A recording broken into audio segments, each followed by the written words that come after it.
Hello everyone, let's continue our journey of monetary models with sticky prices and wages. In this lecture, we are going to formally apply the new Keynesian models to analyze the effects of different types of shocks. In this module, we are going to adopt the graphical way of derivations of these effects, but formally, you could use mathematical equations to solve for the exact solution for each endogenous variables in terms of the exogenous shocks, so that you can see how these shocks translate to effects into the endogenous variables like GDP. As a quick reminder, we are still in the monetary models with nominal frictions, and this is basically what we call new Keynesian models. The new Keynesians are called new Keynesian because it has two features. First, it is new, so it is micro-founded. It has all the features in the RBC model we discussed in the previous semester. So it has intratemporal conditions and intertemporal conditions. And it is Keynesian because it assumes nominal friction, as well as monopolistic competition. These two additional assumptions will make the conclusion of the analysis a little bit different from the RBC model. So today we have two learning objectives. The first is to graphically derive the responses of the endogenous variables like output, input, and money in response to different types of shocks, like monetary policy shock, fiscal policy shock, and supply-side shocks. If you still remember, in the previous lecture, we have already done the first one, the monetary policy shock. But this lecture will repeat the derivation using our systematic approach, the three-step approach. The second learning objective is to critically evaluate the successes and failures of the new Keynesian models, just like what we did to the new classical models. Now let's begin with a generic three-step approach to analyze any effects of exogenous variable. And please note that this three-step approach applies to any model, not only the new Keynesian models, but also new classical models or Friedman-Lucas model, or whatever economic models you have learned in any module. There are three steps. The first step is to distinguish which are exogenous and which are endogenous variables. This is a very important step because without knowing which are causes, which are effects, you won't know who caused who. For most economic models, it seems quite straightforward to know which are exogenous, like the parameters and policy variables and something that you can't change within the model. But in macroeconomic models, it is sometimes quite complicated. For example, some variables are exogenous to individuals, like wage, price, and interest rate, but they become endogenous when you put the supply and demand together. And when you talk about the whole economy or the general equilibrium, it becomes endogenous. This is a very important distinction because prices can be causes when you analyze the supply curve and demand curve, but they become effects when you are talking about the whole general equilibrium. So make sure you bear in mind of this distinction. But other exogenous variables are quite straightforward. For example, productivity is always exogenous, and policy variables like interest rate and government expenditure is always exogenous in this model. Given the understanding of which are exogenous and which are endogenous, the second step is to distinguish, are you talking about the shape or are you talking about the shift of curves? This is particularly important for graphical analysis because in economics, most equations have more than one exogenous variables. But graphical representation of functions or equations are usually two-dimensional. That is, you will have to choose only two variables to talk about in the two-dimensional space. If you have more than one exogenous variables, then that means you will have two or even more causes. For example, x and y are the two causes for the variable z, then you can only choose x or y as the horizontal axis and put z on the vertical axis as the effect. So if you put x and z in this two-dimensional graph, then y will become implicitly there rather than explicitly shown in the graph. So if the analysis is about the explicitly shown axis variable, then this is about analysis of the shape of the curve, because the change in the explicitly shown axis exogenous variable will result in the shift in the endogenous variable along the curve.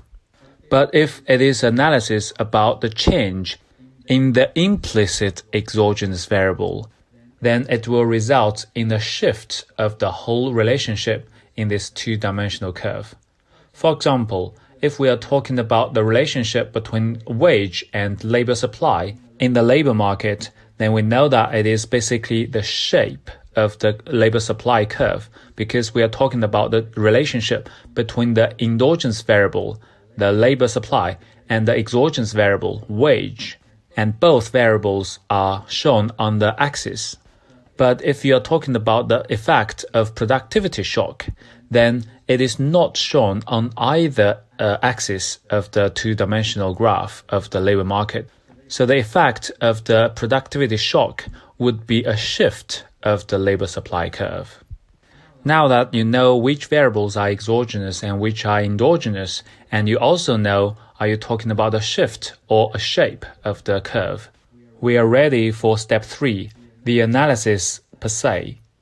Note that you always start your analysis with the given change in the exogenous variable you are interested in, and please bear in mind that you have to keep all the other exogenous variables fixed, because in most economic models there are more than one exogenous variables, and you would like to know the pure effect of particular exogenous variables rather than the change of several exogenous variables in one go. Next, you can trace the effect of this particular exogenous variable through the whole economic system based on the intratemporal conditions, intertemporal conditions, and other equilibrium conditions. And please may I remind you over again that the graphical analysis is not based on imagination, but based on mathematical equations and functions we have derived previously. So graphical derivation is just another way of looking at the maths, and there is a very strict logic behind all this analysis. So I would suggest you to write down all the intratemporal conditions, intertemporal conditions, and all the equilibrium conditions on a separate piece of paper before you start the analysis. And the change in a particular exogenous variable can be analyzed based on all these equations. Equations means equality between the left-hand side and right-hand side, and it represents the optimalities and the equilibrium conditions for individuals and for the markets. So if there is a change in the exogenous variable, it will tip the balance between the two hand sides. To rebalance or to restore the equilibrium and optimality, you will have to adjust some of the endogenous variables on one hand side or the other to make sure the equality is equalized again. One particular important feature of the new classical and new Keynesian models is that we usually have to involve the diminishing marginal rate of substitution on the consumer side and marginal productivity on the supply side to obtain the effect on these endogenous variables, because the change on the endogenous variables has to follow the rule to restore the equations. We will apply this three-step approach to the three shocks in this lecture. Let's start with the monetary shock analysis, which we have already done in the previous lecture, but now we are going to apply the three-step approach to analyze the effect of monetary shock. The monetary shock takes the form of a change in interest rate, R. It will have effects on the output market, input market, and money market. Note that all these effects happen at the same time rather than sequentially, so you can start with input market or output market or money market, whichever you like. But it is convenient to start with the output market in the analysis because the change in R is a change in the vertical axis variable R in the output market. But other markets like labor market and money market do not have R in the axis variables. In fact, in any market, you always have a price variable along the vertical axis. In the output market, it is interest rate. In the labor market, it is the wage. The wage is the price of labor. And in the money market, it is P, which is the nominal price, denominated by money. And along the horizontal axis, it is the quantities of each market. For example, in the output market, it is Y, which is the quantity of output, and labor market is N, which is the quantity of labor. And in the money market, it is M, which is the quantity of money. The next slide will apply this three-step approach to analyze the effect of a monetary shock in the form of a rise in interest rate R. To facilitate the analysis, I write all the intratemporal conditions, intertemporal conditions, and market clearing conditions on the top of this slide. You are supposed to be able to reproduce all these equations without any help by now, because we have been focusing on this equation of the model in the first semester. Just to give you a quick recap, the intratemporal condition for the consumer is MRS between leisure and consumption equals to wage, and the intratemporal condition for the firm is wage equals to marginal productive labor. They are linked by wage, the price of labor. And the intertemporal condition for the consumer is MRS between today and tomorrow's consumption equals to 1 plus R, while the intertemporal condition for the firm is 1 plus R equals to 1 plus marginal productive capital minus depreciation rate, D. And they are linked by the capital price 1 plus R. The market clearing conditions include the labor market clearing condition, NS equals to ND, and the output market clearing condition. The left-hand side is the production function of output, and the right-hand side is the demand function for output. The third equation is the market clearing condition for the money market. The money supply equals to money demand, which is equal to price multiplied by the liquidity function, which positively correlated with output and negatively correlated with interest rate R. I strongly suggest you to write all these equations in a piece of paper before you start any analysis in the practice or in the exam, because that will help you to find out where to start your analysis. Now let's start our step 1 of the analysis to distinguish the exogenous and endogenous variables from the model. It is straightforward that interest rate is the exogenous variable we want to analyze, and other exogenous variables include the fiscal policy variable G and productivity Z and sticky price P, because in the new Keynesian models, price is fixed in the short run, so P is treated as an exogenous variable. Exogenous variables are causes, and endogenous variables are effects. Now, the endogenous variables include those we want to explain, like labor supply, labor demand. But the wage is a little bit complicated. This is the double spy we have mentioned in the previous slide, because wage is treated as exogenous to individual consumers and individual firms, but it is endogenous to the market in general equilibrium. So when we are talking about the supply side on its own or demand side on its own, wage and any price can be treated as exogenous because everyone is a price taker in a competitive market. But it will be endogenized if you combine the supply side and demand side in one market. In the output market, the aggregate supply and aggregate demand, YS and YD, are the endogenous variables. And in the money market, M is endogenously explained in the model.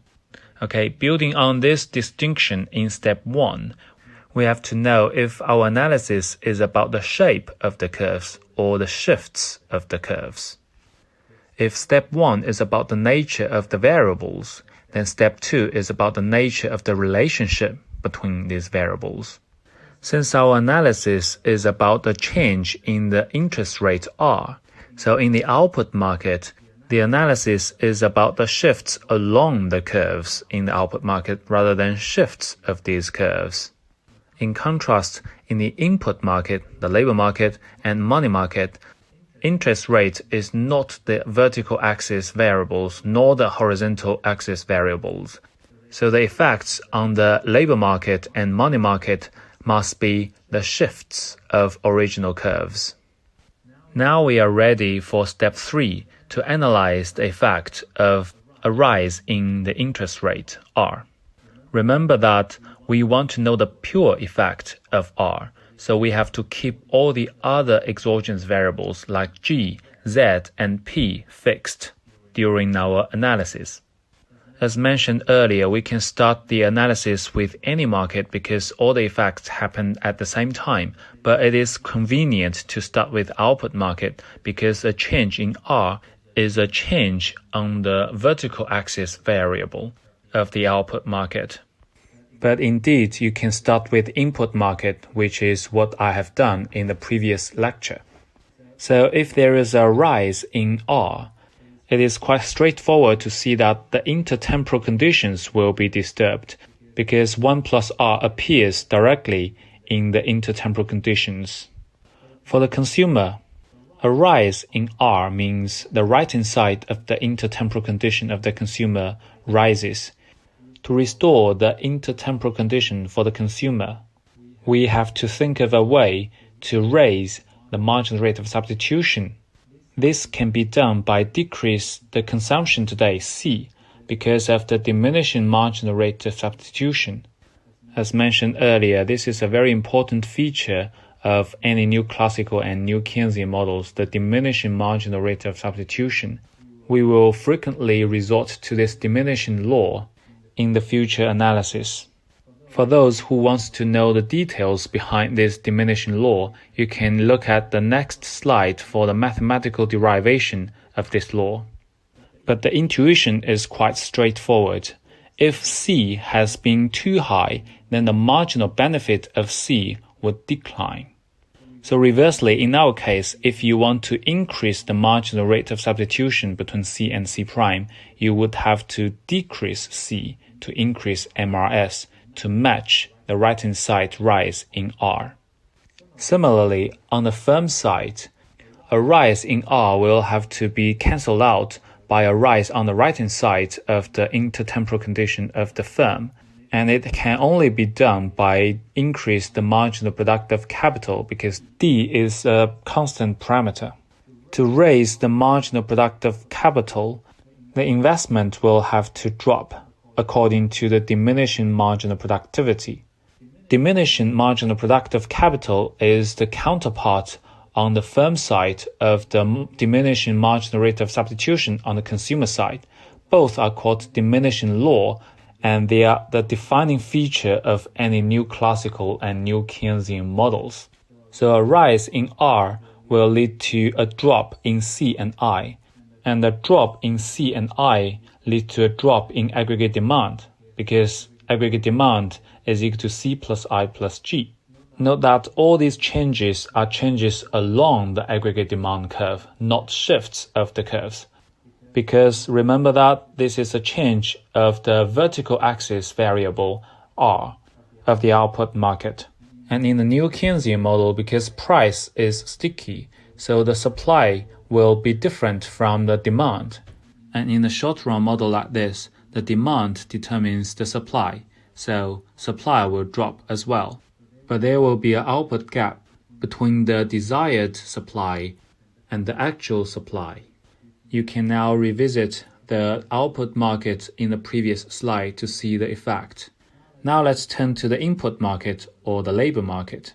From step 2, we already know that interest rate does not appear in the axis of the labor market, so a change in R will shift the supply and demand curves in the labor market. So this is an indirect effect rather than a direct effect like in the output market. The supply curve in the labor market is described by the intratemporal condition of the consumer, that is, the MRS between leisure and consumption equals to wage. And the demand side of the labor market is described by the intratemporal condition of the firm, which is W equals to marginal productive labor. From the first glance, there's no R directly appearing in these intertemporal conditions. But if you look carefully, consumption C and capital K actually appear in the intertemporal conditions. From the analysis of the output market, we know that a rise in R will lead to a drop in C and I, so the change in C and I will have an effect on the intratemporal conditions. So let's separately discuss the effect on the supply side and demand side of the labor market. For the consumer, when there is a drop in C following the rise in interest rate, the left-hand side of the intratemporal condition of the consumer will drop. To understand that, you will have to understand how MRS is defined. It is a ratio between the marginal utility of leisure and marginal utility of consumption. When C drops, the marginal utility of consumption will rise, and this rise happens in the denominator, so the MRS of leisure and consumption will drop. However, wage is exogenous to individual consumers because they are price taker, so you can't change anything on the right-hand side of the intratemporal condition. The only way to cancel the effect of a change in C is to adjust your leisure on the numerator of the MRS. That would be a proportionate drop in leisure, which means a rise in labor supply. To summarize, a rise in interest rate R leads to a rise in labor supply. This effect corresponds to a shift to the right of the labor supply curve. Again, for those who are interested, you can find the mathematical details of the definition of MRS in the next slide. Now let's turn to the firm side of the labor market. A drop in investment or capital stock following the rise in interest rate lead to a drop in the marginal productive labor. The mathematics of marginal productive labor can be found in the next slide, but the intuition behind is quite straightforward. A drop in capital means the labor is redundant, so the productivity of labor will drop. And again, according to the intratemporal condition of the firm, W cannot change because it is exogenous to individual firms. So the only way to restore the balance for the intratemporal condition of the firm is to adjust the labor demand on the right-hand side of the intratemporal condition. According to the diminishing law of marginal productivity of labor, you have to decrease the labor demand to increase the marginal productive labor back to the original level so that the equality is restored. So to summarize, a rise in R will be translated to a drop in labor demand. Graphically speaking, this is a shift to the left of the labor demand curve. Now you can go back to the previous slide to check the analysis of the labor market. Finally, let's look at the money market. A rise in interest rate R is not a change of the axis variables because in the money market it is P on the vertical axis and M on the horizontal axis. According to the equilibrium condition of the money market, the interest rate R does enter the equation through the liquidity demand function. Combined with the drop in output level Y, a rise in R will make the money demand decrease.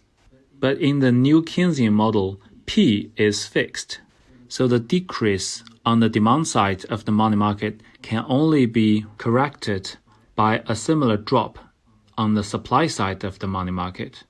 According to our Step 2 analysis, these are all shifts of the demand and supply curves in the money market.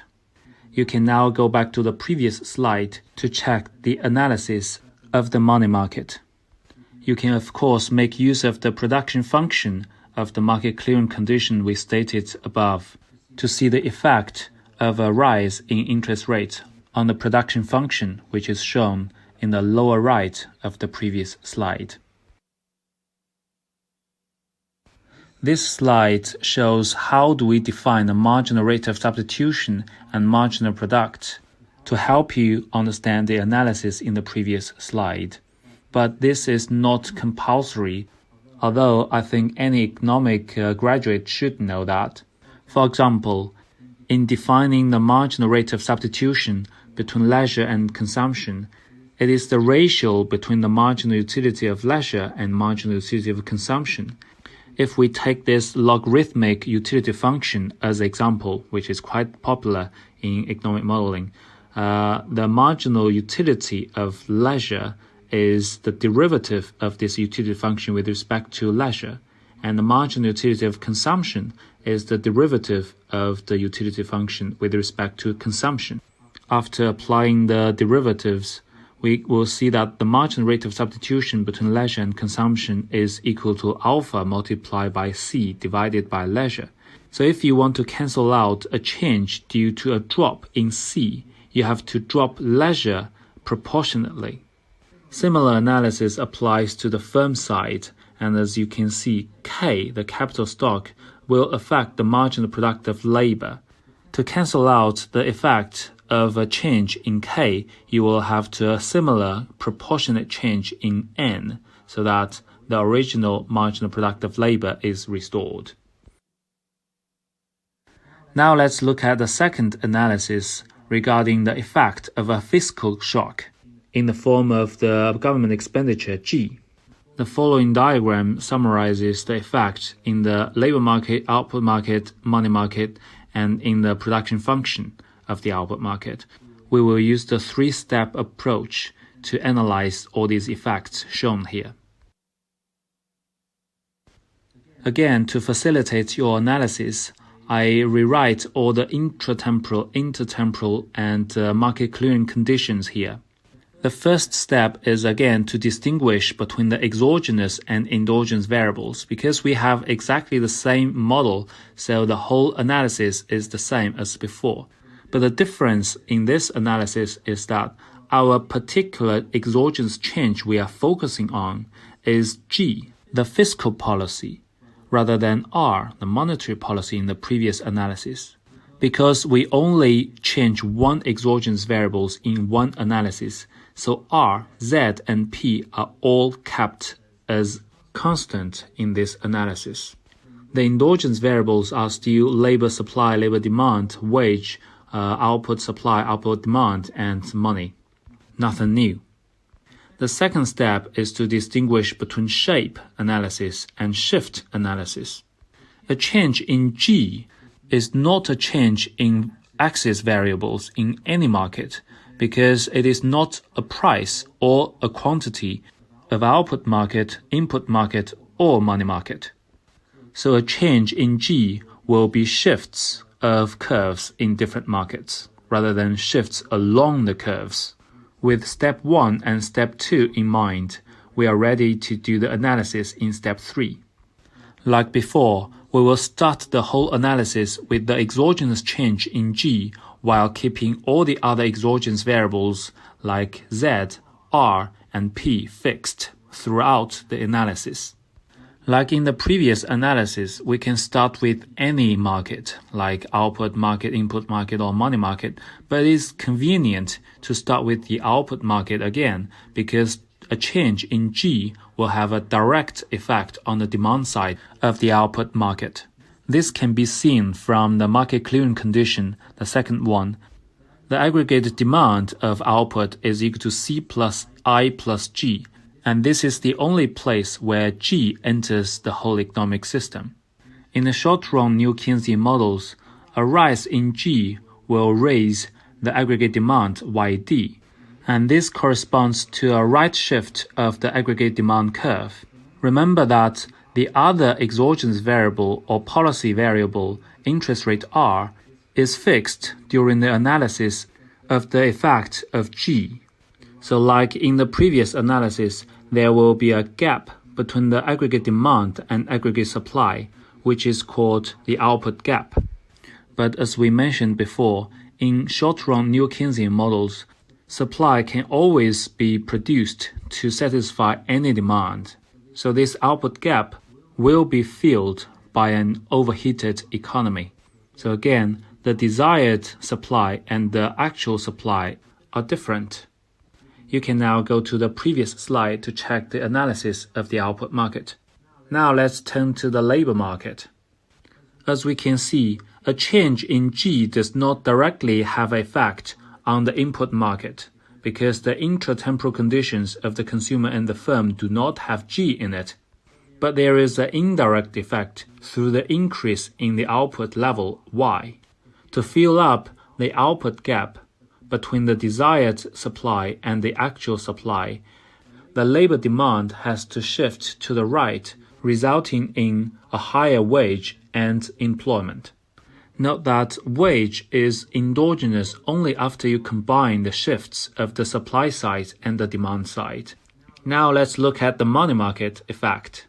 The interest rate is an exogenous policy variable, so it is fixed because we only focus on one exogenous variable in one analysis. But the output level will increase according to the previous analysis, so the money demand will increase for this reason. To restore the equilibrium in the money market, the money supply has to increase to fill the gap between the money supply and money demand. And now you can go back to the previous slide to check the analysis of the money market. The previous two analyses focus on the demand side shock. One is monetary policy and the other is fiscal policy. Now let's look at a supply side shock, the productivity Z. The following diagram shows the effect of the supply side shock in the labor market, output market, money market, and the supply side of the output market. And again, we will apply the three-step approach to analyze the effects in each market. So the first step is again to distinguish between the exogenous and endogenous variables. In this analysis, the productivity Z is the focus of the analysis. So all the other exogenous variables like monetary policy rate R, fiscal policy G, and the price level are fixed. And there is no change in the endogenous variables like before. The second step is again to distinguish, is our analysis about the shape of the curve or the shift of the curve? It is quite straightforward that productivity Z is not an axis variable in any market. So there will be shifts of curves in different markets. Now let's go to step 3, the analysis. Let's start with the exogenous change in Z, while keeping all the other exogenous variables like R, G, and P as fixed. At the risk of annoying you, I repeat this again. You can start the analysis in any market, but it is convenient to start with the output market because Z in this particular analysis enters the output market most directly.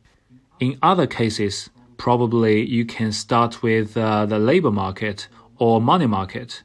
It all depends on the causing exogenous variable of the analysis. So let's look at the output market first.